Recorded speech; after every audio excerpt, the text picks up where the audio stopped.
Hi, everyone. It's hold on, there we go. It's truly for Emma and I a real joy to be here with you today. And here's how I can say that. One, we're a part of the fabric of this community and have been really for 20. How old are you? 22. For really 22 years, and so feel a real connection to many of the families, and is really special. And so our hope for today is that we will be able to share part of our story with the idea that you might be able to receive in a fashion, particularly for the graduates and their families, to maybe something that they could find useful or meaningful in their lives. So yeah, we're excited to be here. It's very cool. Would you like to talk?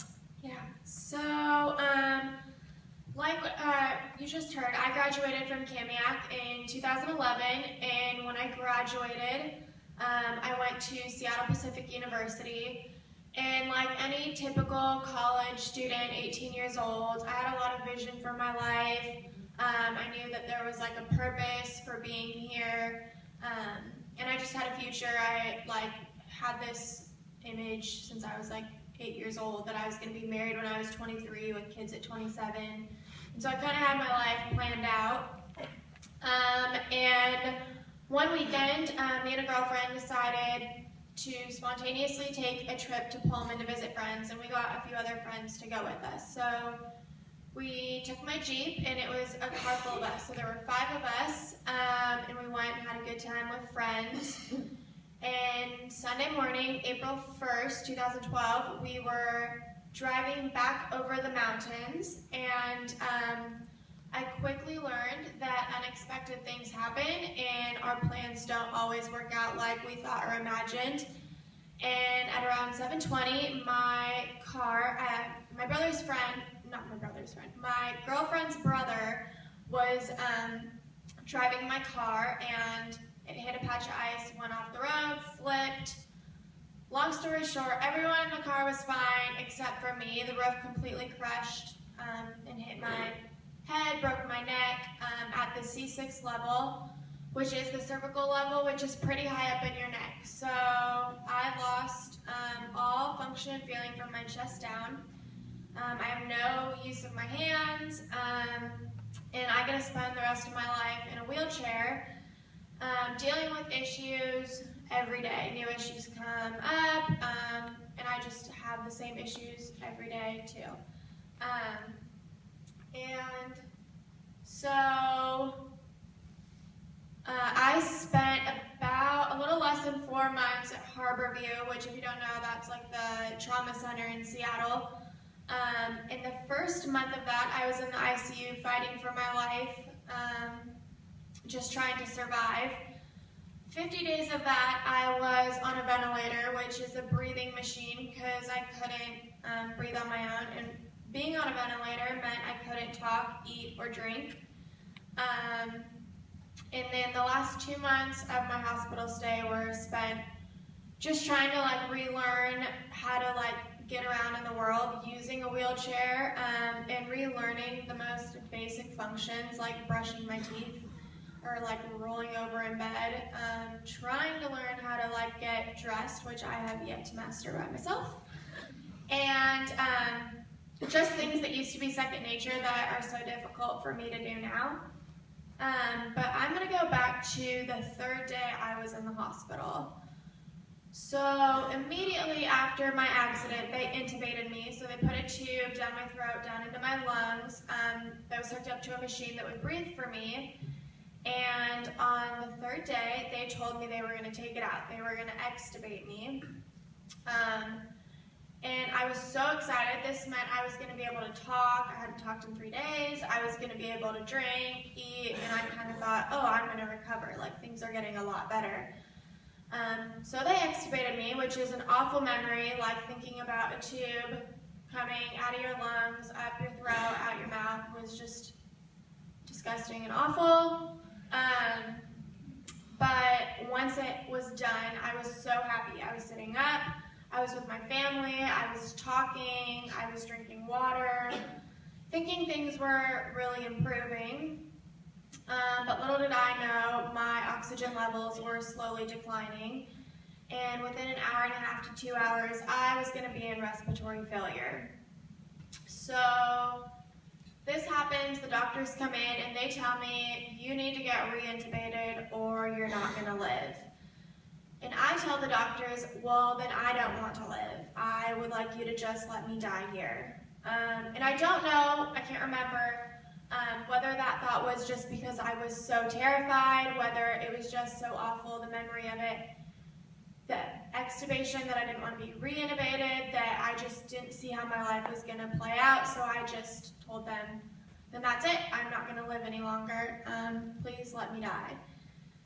And this for me seemed to have gone on for a long time, like an hour or so, but I'm sure it was just a few moments that this actually happened. And clearly my dad was not okay with me not living, and so he got in my face and told me, Emma, you are going to be intubated, and you are going to be intubated right now.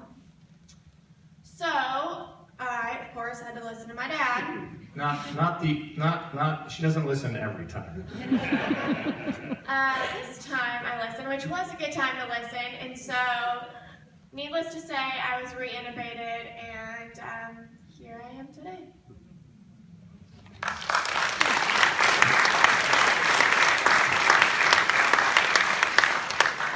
So one of the things I want to share as I kind of pick up this part of our story, it is today really a very personal story, and so it's not necessarily a motivational talk with a crescendo of like, go out and conquer the world. However, that's a good talk.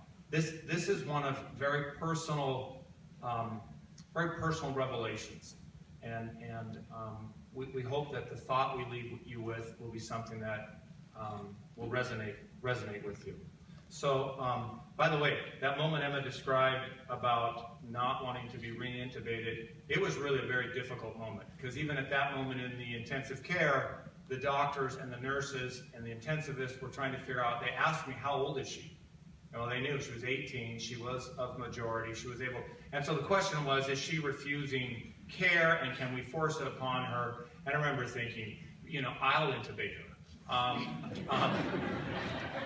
By the way, it was easy for Emma to agree, but it was one of those moments that I will never forget. I'm going to share with you, because this is kind of the basis of our thought and the thought we'd like to leave with you. So while Emma was in the hospital, there was this site called Caring Bridge, and many of you maybe have seen those type of sites, but we could put daily or weekly or monthly, hourly blogs about what was going on in our lives. I'm going to share with you the blog I wrote 7 days after Emma's accident, and that happened to be Easter Sunday.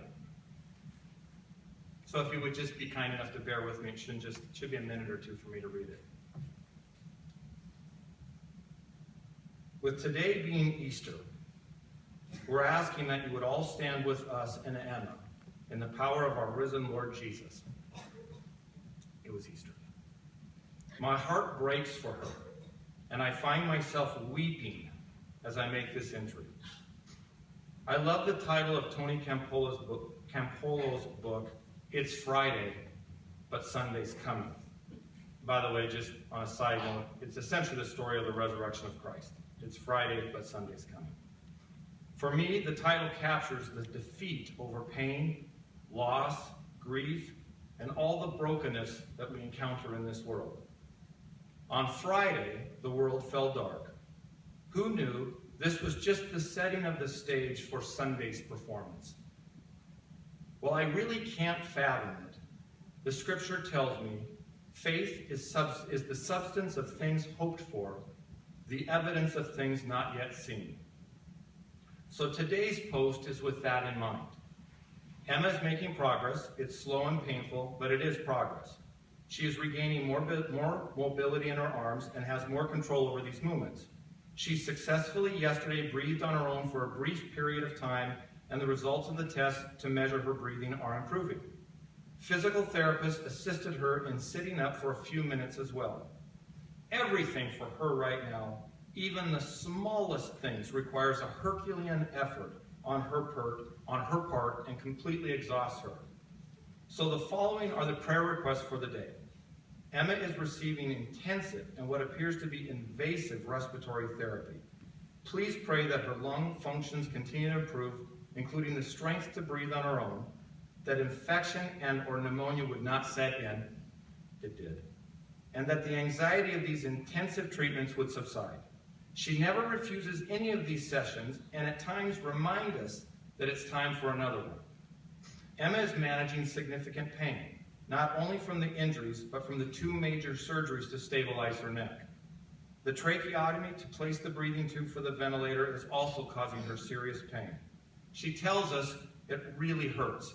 By the way, the only way Emma could talk was we used an alphabet board. So we'd point at letters, and I would write the letters out, and she would kind of nod or acknowledge that she was trying to spell something out to us. So, not a good place for a father to be to have your daughter letting you know she was in pain. Additionally, the medicines necessary to help her manage the pain really mess with her head. She doesn't like the feeling. It creates anxiety, and recently she is dealing with some hallucinations from it. Pray for her spirit and emotions as well, including the fear and anxiety, and of course, the ongoing healing of her original injuries. I'm close to finishing. For those of you that know Emma, you understand what I mean when I say she's a remarkable young woman.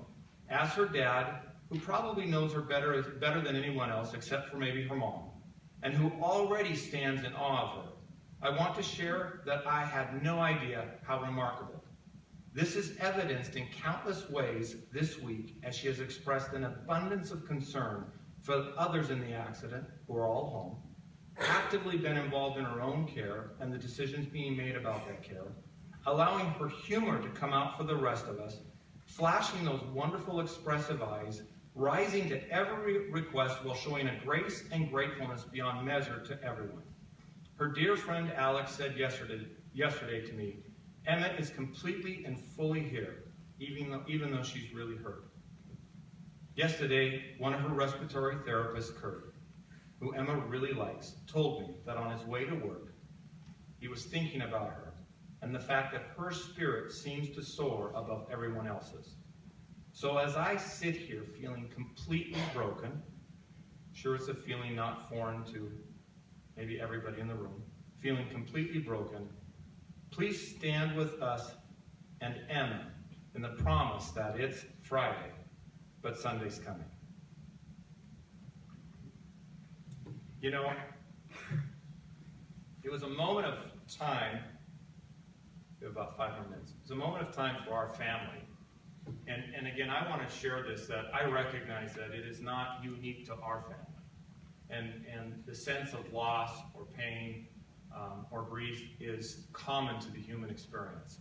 And I want you to know that our story, and particularly Emma's story, is absolutely not a story of loss. It is absolutely a story of hope, redemption, and abundance. And I'm not just saying that because it's the thing to say.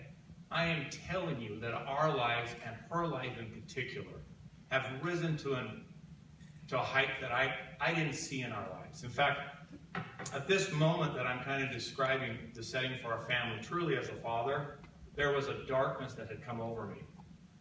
Just this a sense of loss, sense of grief that I had never actually encountered. And I recall Emma was still in, and I actually had wondered whether the sense of joy would ever return to our lives, let alone would Emma ever find a way to live a life. And I'll never forget, in intensive care, for those of you that have been in an intensive care setting, it's literally like an orchestra of bells and whistles and machines. There's thumping and pumping and breathing, and the slightest little event will send off a buzzer. And really, at night when I would stay there, I used to fall asleep thinking I'm listening to an orchestra of machines. Well, one of these times I was in the room, Emma's there, she's vented, she's fully cognizant and awake, and all of a sudden, a noise or a sound I had never heard, it was an alarm, went off. And truly unbeknownst to me, Emma saw the facial expression, which apparently, as she describes, was the funniest look she'd ever seen on her father's face. I'm sure it was a picture of absolute fear and terror. But when I looked down at Emma, there's this girl that can't move, who has a machine breathing for her, who is absolutely silently laughing out of control. You know that kind of laughter where your mouth is open and your head is back? It was silent because she couldn't make any sounds with the machine breathing for her. But she was absolutely out of control. And that facial expression brought to me, you know, it's like where you're not supposed to laugh? Completely belly laughter, out of control. And then I knew it. I knew it. We were only 3 weeks into this. And unexpectedly, nothing we had done, I had done, nothing I could germinate from inside, but there it was. Joy completely rushed into our lives. And there it was. And for a moment, that layer of kind of grief and darkness peeled away from me. And I thought, you know what? There may be hope in all of this. So since then, during the hospital stay in the last 3 years, I have and my family has realized that we're going to be okay, and things are going to wind up working out. And today I have an abundant life that is full of friends and family and joy and happiness and laughter, and I love the life that I live. In the last 3 years, I've relearned how to drive. I'm driving a car. I just got back from Mexico with like 24 of my family members. I've been to Miami a couple times, California a couple times, DC, New York, Baltimore, Oregon. I've been all over the country. This coming fall, my family's thinking about going to Italy for a wedding. I've been in a couple weddings. I've been paddleboarding, concerts. I just made my bucket list for this summer, and if you could see it, you would be really jealous. It's going to be really fun. But needless to say, I have a great life, even though every morning I wake up and I have to overcome the fact that I'm still paralyzed, and I'm going to be every morning when I wake up. This is something that's never going to change for me. Sure, I work out regularly to stay healthy and strong, but I will spend the rest of my life in a wheelchair, and I am just going to have to relearn how to do things differently. Every day I have battles and challenges I face every day, new issues that come about that we don't know what's going on with my body or how we're going to deal with it. And, you know, it would be easier for me to choose to stay in bed, and I'm not going to lie, some days I choose to do that. But the majority of the days I say to myself when I wake up, I'm going to get up, I'm going to put a smile on my face, I'm going to be happy, and I'm just going to get on with the getting on. I'm not going to let this injury change who I am or change what my life's going to look like. And I know before my accident, God had a plan and purpose for my life. And I know now that He has a plan and a purpose. I'm not sure what it is. I have no idea what I want to do with my life or what my life's going to look like 10 years from now. But if I could give the students graduating one piece of advice, it would be, when you wake up in the morning, choose life and choose to live your life to the fullest. I know that's a really cliche saying and I don't really like it, but it's the truth. Choose life and choose to live your life well.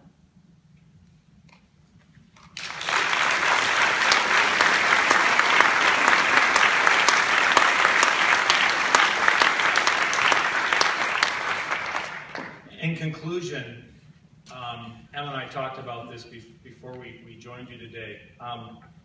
Well, we think our lives are special. We recognize again, and we want to acknowledge it, that our lives aren't necessarily unique to us. And so we acknowledge for the students and the families the human experience that we all have.